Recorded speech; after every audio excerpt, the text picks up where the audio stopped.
I didn't start out too well. Right? My teachers were a bit of a blank canvas.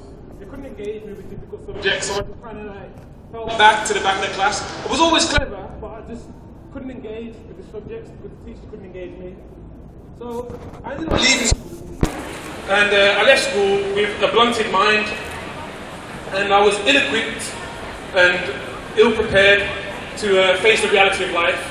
You know, life is like a jungle, and I didn't have a sharp enough mind to be able to cut through that from when I left school. But it was my life experiences before I went back to college that enabled me to cut a path which led me to a new horizon, let's say a new beginning. So when I went back into education, the plan was to go to college, go to uni, and then get a graduate job. However, one of my tutors approached me with a fantastic opportunity, and I ended up in this competition. 2 months later, I'm down in London, and I'm posing for a winning photo.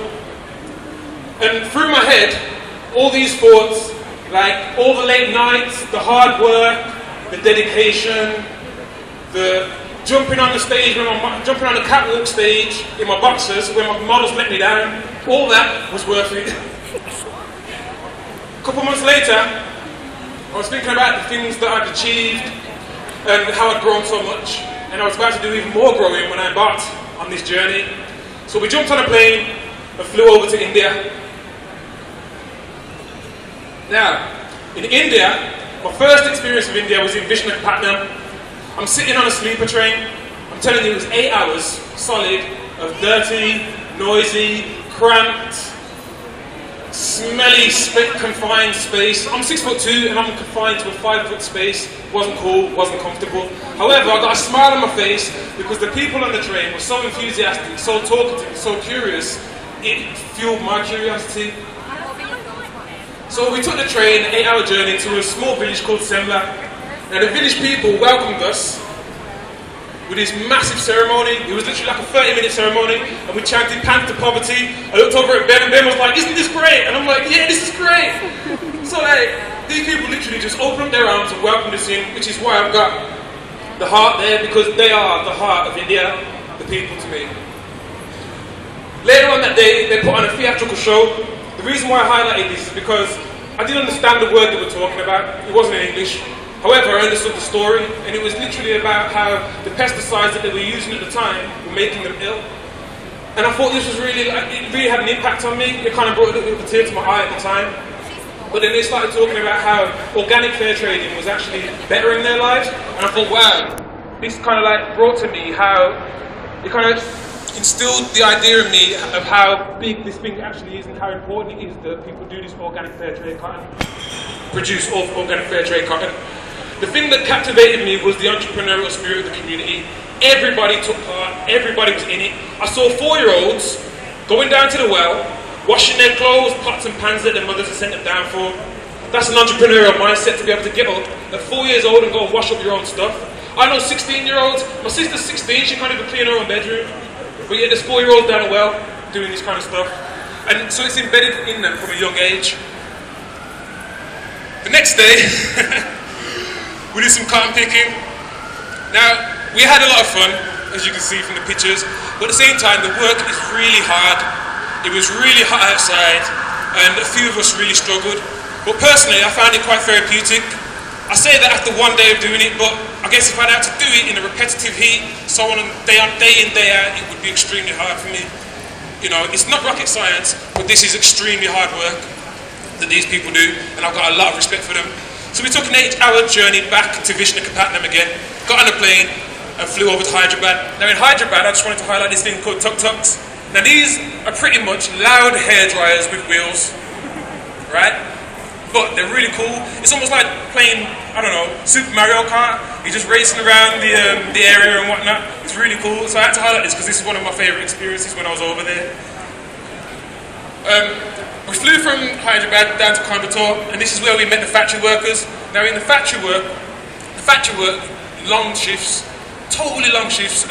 It's really hot there, but the standard of the factory is really, really up there. I mean, I've worked in worse places in the UK, to be fair. And when I was there, I was really impressed with the standard of the quality and the standard of the work ethic that these people had.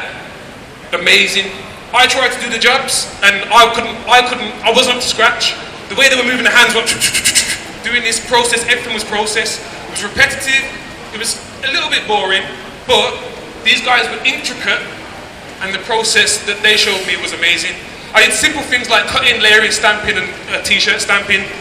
On this one, this middle picture in here, is literally I just had to run down with a sheet of cotton, lay it down and flatten it out. Simple job, but it takes it out of you when you're running up and down a hot factory. So you can see this work is actually quite physical and difficult.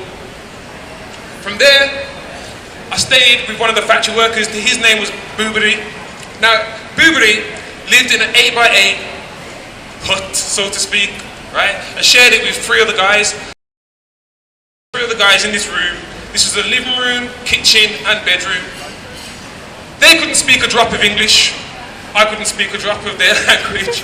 So we literally spent the whole evening looking at each other, smiling, hand gestures, a smile here, a hand gesture there, and just a comforting nod.